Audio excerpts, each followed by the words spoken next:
देशात मालमत्तेचा नवीन कायदा लागू. आता हा जर नियम पाळला नाही तर तुमची सगळी मालमत्ता जमीन जुमला जप्त होणार.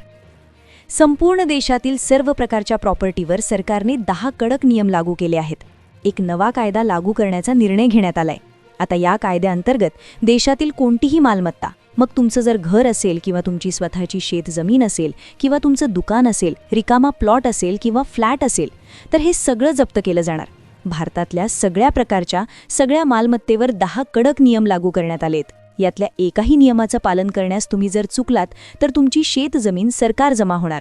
तुमच्या नावावर जी काय मालमत्ता आहे तर ती सगळी सरकार जप्त करून घेणार आहे. मग ते तुमचं राहतं घर असू द्या, तुम्हाला घराबाहेर काढलं जाऊ शकतं. तुमचा प्लॉट असला तर तो तुमच्या नावावरून सरकारच्या नावावर जाईल. तुमची शेत जमीन देखील सरकारच्या नावावर जमा होईल. तुम्हाला हे खोटं वाटत असेल, पण हे 10 नियम आता लागू झालेले आहेत. याच्यातून कोणालाही सोडलं जाणार नाही. हे नियम सगळ्यांसाठी एक समान आहेत. तुमची जर जागा किंवा मालमत्ता, घर जप्त झाले आणि तुम्ही कोर्टात गेलात तर कोर्टही काही करू शकणार नाही. इतके भयानक हे नियम असणार आहेत. आता जागांच्या बाबतीत, मालमत्तेच्या बाबतीत लागू झालेला हा कायदा नवीन आहे. याच्या अंतर्गत 10 नियम घातलेले आहेत. आता हे नियम प्रत्येकाला पाळावे लागणार आहेत. आता या 10 नियमांपैकी पहिले 8 नियम पाळले नाहीत तर एवढं नुकसान होणार नाही.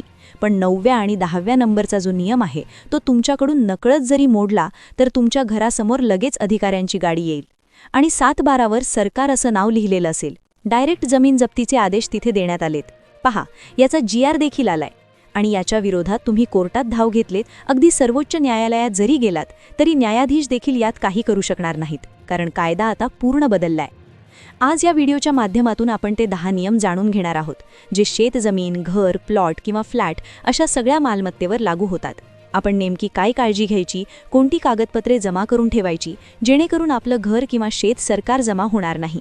तो नेमका कायदा काय आहे, चला जाणून घेऊया संपूर्ण सविस्तर माहिती. वेळ वाया न घालवता आपण टप्प्याटप्प्याने प्रत्येक नियमाची माहिती घेऊ. लक्षात घ्या, नियम क्रमांक 1 ते 8 हे सर्वसामान्यांच्या फायद्याचे आहेत.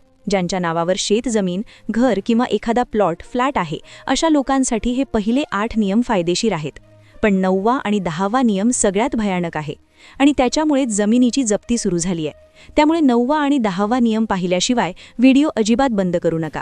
आता पहिला नियम हा त्यांच्यासाठी आहे ज्यांनी कर्ज काढून प्रॉपर्टी घेतलीये. जेव्हा माणूस कर्ज घेतो तेव्हा बँकेला गहाण म्हणून काहीतरी तारण ठेवावं लागतं. बरेच जण घर, प्लॉट किंवा शेती गहाण ठेवतात.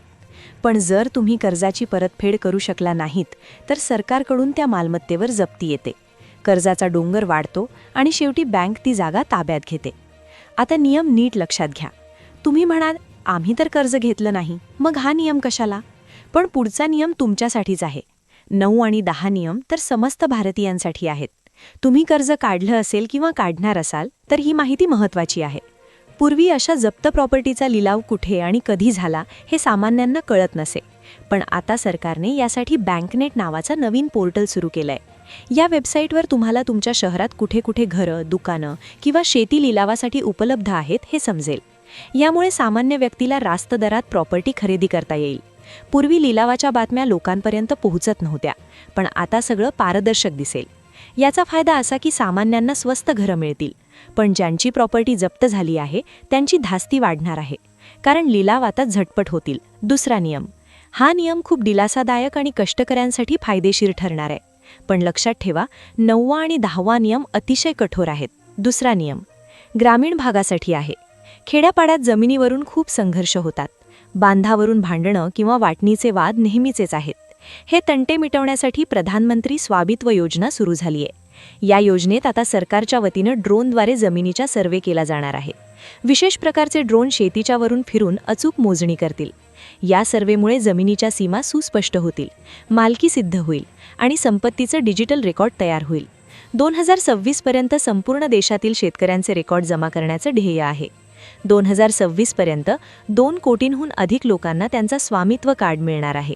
हे कार्ड म्हणजे तुमच्या मालकीचा भक्कम पुरावा असेल, ज्यामुळे गावचे वाद संपतील आणि तुम्ही संपत्तीवर सहज कर्जही घेऊ शकाल. तिसरा नियम. हा नियम ऐकून तुम्ही खुश व्हाल, पण पुन्हा सांगतो, 10वा नियम पाहिल्याशिवाय जाऊ नका, कारण तो तुमच्या अस्तित्वाचा प्रश्न आहे. तिसरा नियम असा की पूर्वी महामार्ग किंवा पुलासाठी सरकार कोणाचंही घर किंवा जमीन अधिग्रहित करायचं. कधी भरपाई मिळायला उशीर व्हायचा तर कधी कमी मिळायची. पण आता ही मनमानी चालणार नाही. सुप्रीम कोर्टाने ऐतिहासिक निकाल दिलाय. खाजगी प्रॉपर्टी हा नागरिकांचा घटनात्मक अधिकार आहे. सरकारी प्रकल्पासाठी शासन आता कोणतीही खाजगी जागा थेट जप्त करू शकत नाही, जोपर्यंत त्या मालकाला योग्य आणि समाधानकारक मोबदला मिळत नाही. जमिनीच्या मालकाची संमती आणि योग्य पैसे दिल्याशिवाय सरकार बळजबरी करू शकणार नाही. ही देशासाठी आनंदाची बातमी आहे.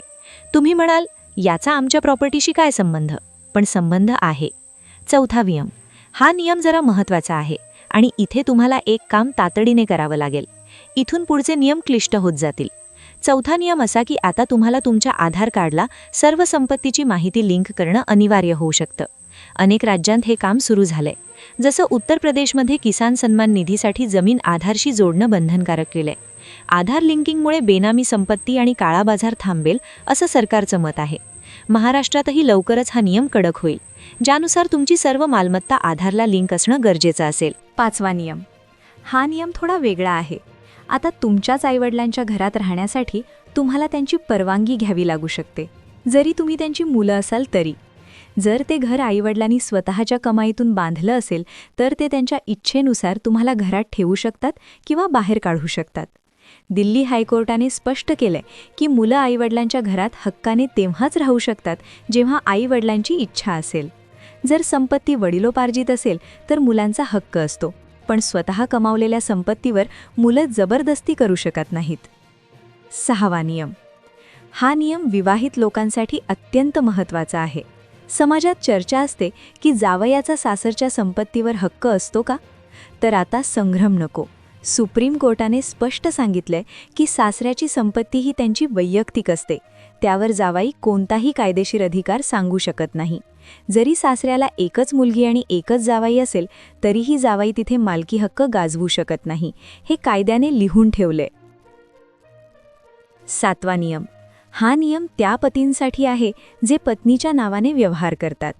अनेकदा टॅक्स वाचवण्यासाठी पती स्वतःचे पैसे खर्च करून पत्नीच्या नावाने घर किंवा जमीन घेतात. पण सावधान. नवीन नियमानुसार ज्याचं नाव कागदपत्रावर म्हणजे 7/12 किंवा खरेदी खतावर नोंदवलेलं आहे तोच खरा मालक मानला जाईल. जरी पैसे पतीने भरले असले तरी कायदेशीर मालकी पूर्णपणे पत्नीकडेच राहील. पतीला नंतर पैसे मी दिले असा दावा करून मालकी सांगता येणार नाही. आठवा नियम. हा नियम दत्तक मुलांच्या हक्कासाठी आहे. जे लोक मूल दत्तक घेतात त्यांच्यासाठी ही बातमी महत्त्वाची आहे. सरकारने ठणकावून सांगितलंय की दत्तक घेतलेल्या मुलाचा बापाच्या प्रॉपर्टीवर तेवढाच हक्क असेल जेवढा स्वतःच्या मुलाचा असतो. कायद्याच्या नजरेत आता सख्ख पोर आणि दत्तक पोर असा भेदभाव उरलेला नाही. दत्तक मुलाला तुम्ही संपत्तीतून कधीच हाकलून देऊ शकणार नाही. त्याला बरोबरीचा वाटा द्यावाच लागेल.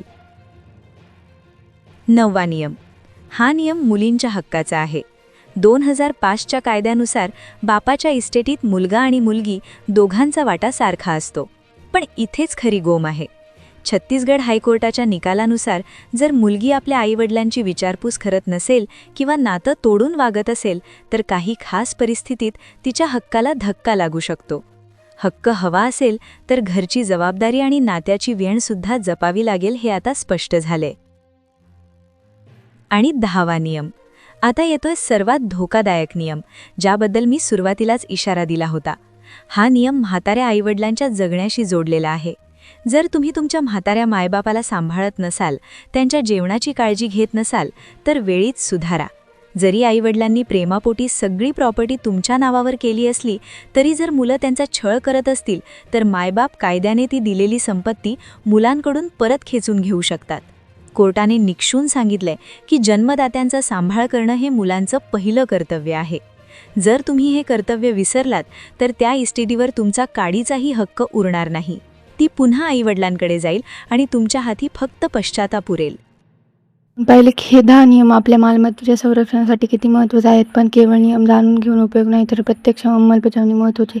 आता मी तुम्हाला काही स्टेप बाय स्टेप टिप्स देणार आहे ज्या तुम्हाला आजच करायच्या आहेत जेणेकरून तुमची संपत्ती सुरक्षित राहील. पहिली पायरी कागदपत्रांची पडताळणी. सर्वात आधी तुमचे 7/12 उतारे, 8 आणि घराचे टॅक्स पावती तपासा. त्यावर नाव अचूक आहे का आणि कोणाचा बोजा कर्ज तर नाही ना याची खात्री करा. दुसरी पायरी आधार लिंकिंग. जर तुमचे प्रॉपर्टी रेकॉर्ड्स आधार कार्डचे लिंक नसतील तर जवळच्या सेतू केंद्रात किंवा तलाठी कार्यालयात जाऊन त्याबद्दल चौकशी करा. भविष्यात हे अनिवार्य होणार आहे. तिसरी पायरी स्वामित्व फाईल मिळवा. जर तुम्ही ग्रामीण भागात राहत असाल तर तुमच्या ग्रामपंचायतीने जाऊन तुमच्या जमिनीचा ड्रोन सर्वे झाला आहे का आणि तुम्हाला स्वामित्व कार्ड मिळालं आहे का याची चौकशी करा. चौथी पायरी वारस म्हणून जर प्रॉपर्टी अजूनही तुमच्या पूर्वजांच्या नावे असेल तर त्वरित कायदेशीर प्रक्रिया करून ती स्वतःच्या वारसांची नावे चढवून घे. आता मला तुमच्याकडून एक गोष्ट जाणून घ्यायची आहे. हा जो 10वा नियम आहे की आईवडिलांना न सांभाळल्यास प्रॉपर्टी परत घेऊ जाऊ शकते, हा नियम तुम्हाला योग्य वाटतो का? तुम्हाला काय वाटतं, हा नियम कडक हवा की थोडा लवचिक? तुमच्या गावात किंवा परिसरात जमिनीवरून काही वाद सुरू आहेत का? कमेंटमध्ये नक्की सांगा. मी प्रत्येक कमेंट वाचणार आहे आणि तुमच्या प्रश्नांना उत्तर देण्याचा प्रयत्न करेन. मित्रांनो, माहिती आवडली असेल तर हा व्हिडिओ आपल्या व्हॉट्सअप ग्रुपवर नक्की शेअर करा, कारण तुमची एक शेअर केलेली माहिती कोणाचं तरी घर जप्त होण्यापासून वाचू शकते. व्हिडिओ लाईक करायला विसरू नका आणि असं कायदेशीर आणि सरकारी योजनांच्या माहितीसाठी आपल्या चॅनलला सबस्क्राईब करून बेल आयकॉन नक्की दाबा. भेटूया पुढच्या एका अशाच महत्त्वाच्या व्हिडिओमध्ये. तोपर्यंत धन्यवाद. जय महाराष्ट्र.